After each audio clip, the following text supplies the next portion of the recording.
नमस्कार मित्रों, आइए संस्कृति धर्म यात्रा यूट्यूब चैनल पर आप सभी मित्रों का, आप सभी बंधुओं का हार्दिक स्वागत है।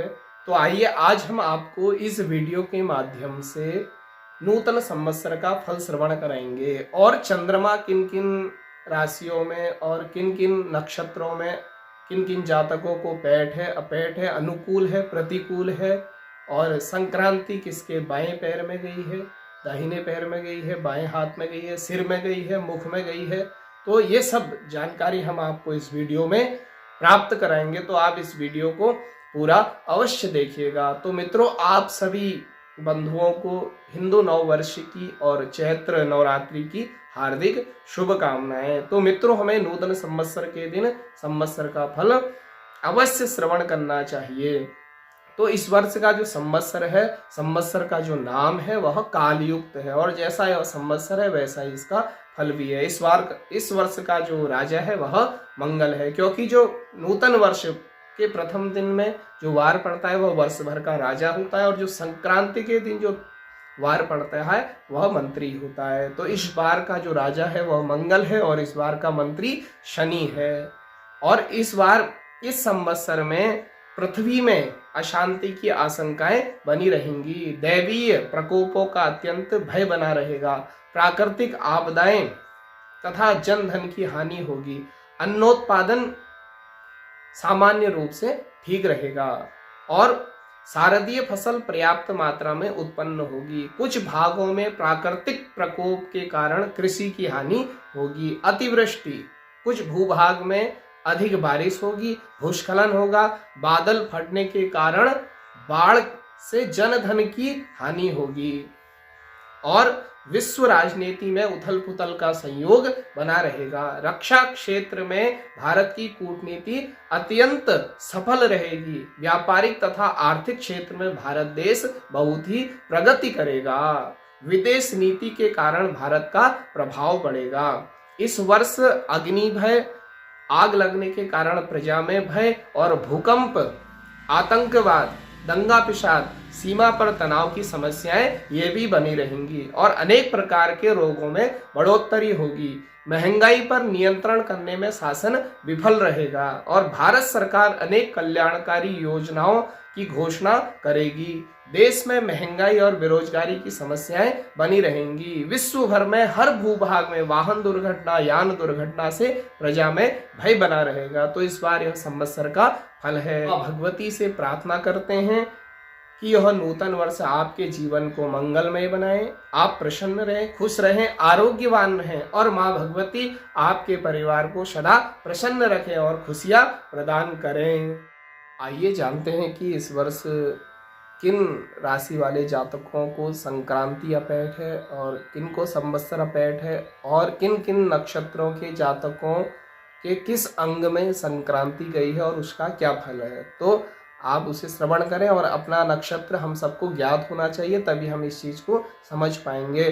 तो इसलिए जो नक्षत्र बताए हैं यहाँ, उत्तरा, भाद्रपद, रेवती, अश्विनी, भरणी, कृतिका, रोहिणी, मृगशिरा, इन नक्षत्रों के जातकों के सिर में संक्रांति गई है। अगर राशियों में देखें तो मीन, मेष और वृष राशि वाले जो जातक हैं इनके सिर में संक्रांति गई है, तो इसका फल बहुत ही अच्छा है। भूमि, भवन और मान सम्मान, इसका फल बहुत ही अच्छा है। और इसके बाद धनिष्ठा, सदभिषा और पूर्वा भाद्रपद, यानी राशियों में देखें तो मकर और कुंभ राशि वाले जो जातक हैं उनके मुख में संक्रांति का वास है, और उसका जो फल है वह विद्या लाभ और प्रतियोगिताओं में सफलता, इसका फल भी अच्छा है। और इसके बाद ज्येष्ठा, मूल, पूर्वाषाढ़ा, उत्तराषाढ़ा, श्रवण, इन नक्षत्रों के जातकों के हृदय में संक्रांति है। और राशियों में देखें तो वृश्चिक और धनु राशि वाले जो जातक हैं उनके हृदय में संक्रांति है। इसका जो फल है वह आर्थिक संसाधनों में वृद्धि है, इसका फल भी अच्छा है। इसके बाद जो दाहिने हाथ में संक्रांति गई है वह स्वाति, विशाखा और अनुराधा, तुला और वृश्चिक राशि वालों के, तुला और वृश्चिक राशि वालों के दाहिने हाथ में संक्रांति गई है, तो इसका फल भी बहुत अच्छा है। विवाह, धन लाभ और मांगलिक कार्य। इसके बाद बाएं हाथ में जिनकी संक्रांति गई है, उत्तरा, फाल्गुनी, हस्त, चित्रा, जिन जातकों का नक्षत्र है, और कन्या राशि जिनकी है, उनकी जो संक्रांति है वह बाएं हाथ में गई है, इसको अच्छा नहीं माना जाता है। इसका जो फल है वह अनावश्यक व्यय, अनावश्यक धन की हानि और ऋण भार, इसका यह फल है। और जो दाहिने पैर पर संक्रांति गई है, श्लेषा, मघा, पूर्वा, फाल्गुनी, यानी कि कर्क और सिंह राशि वाले जातकों के दाहिने पैर में, इसको भी उचित नहीं माना जाता, अच्छा नहीं माना जाता। इसका जो फल है वह है व्यर्थ में भ्रमण करना, परिश्रम और देशाटन। और बाएं पैर में जिनकी संक्रांति गई है, जिनका कौसे हौसे नाम है, आद्रा, पुनर्वसु और पुष्य, इन नक्षत्रों के जातकों के बाएं पैर में संक्रांति गई है, तो इसको अच्छा नहीं माना जाता है, संक्रांति का दोष माना जाता है। तो इसका जो फल है वह शारीरिक कष्ट, शरीर में अनेक प्रकार के कष्ट आएंगे, और विवाद, अशांति और मानसिक तनाव, तो इसका फल है।